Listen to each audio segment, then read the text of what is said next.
अस्सलाम वालेकुम। अर्शद मैं हूँ Shakeel, Punjab rural health employees association. आज का टॉपिक है डिस्पेंसर अगेंस्ट एमटी और उनकी एडजस्टमेंट। पीएचएफएमसी एम्प्लॉयज की सैलरी कब इंक्रीज होगी? पीएचएफएमसी एम्प्लॉयज की सैलरी कब इंक्रीज हो रही है?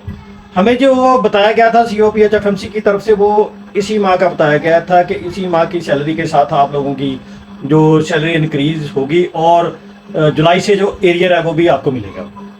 लेकिन यह है कि अब आज 7 तारीख हो गई है, लेकिन अभी तक कोई नोटिफिकेशन जारी नहीं हुआ। क्योंकि यह है कि जब तक नोटिफिकेशन जारी नहीं होगा तो सैलरी जो स्क्रोल है वो डिस्ट्रिक्ट ऑफिस वाले कैसे बनाएंगे, और जब वो बताएंगे तो इतने % सैलरी इंक्रीज है तो इस हिसाब से इनकी सैलरी जो बना तो फिर ही बनेगी ना।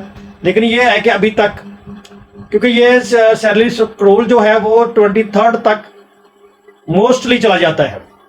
अब ये है कि कुछ दिन हमारे हैं और मुझे उम्मीद है कि इन दिनों में ये लेटर जारी हो जाएगा और हमारी सैलरी जो है वो नवंबर में हमें इंक्रीज मिलेगी, विद एरियर मिलेगी।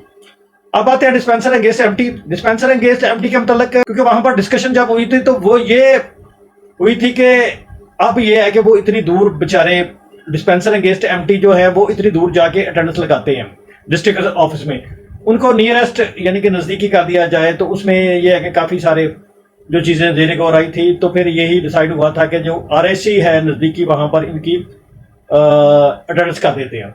अब ये है कि ये चीज़ स्टार्ट हो गई है। कुछ डिस्ट्रिक्ट में जो है ना डिस्पेंसर अगेंस्ट एमटी है उनको एडजस्ट कर दिया है आरएससी में, और इसी तरह बाकी डिस्ट्रिक्ट भी वो नियरेस्ट जो नज़दीकी जो यानी कि उसकी रिहायश से जो नज़दीक है आरएससी, उनकी अटेंडेंस वहाँ पर शिफ्ट कर रही है और उनको काफ़ी सारा जो डिस्टेंस है उसमें कमी आ जाएगी।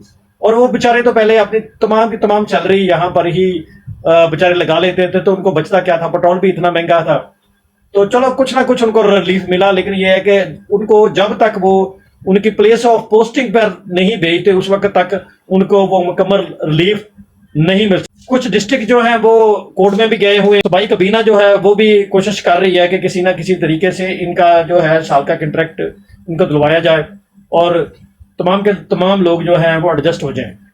लेकिन ये है कि एक चीज जो अभी तक नहीं हुई वो ये है कि जो 60+ थे लोग, यानी कि 62-63 साल के, जाहिर है कि उनको कौन सी पेंशन ग्रेजुएटी मिलनी थी, उनको जो फारग कर दिया गया है उनको बेचारे को कुछ नहीं हुआ, क्योंकि वो है भी काफी सारे कम तादाद में थे।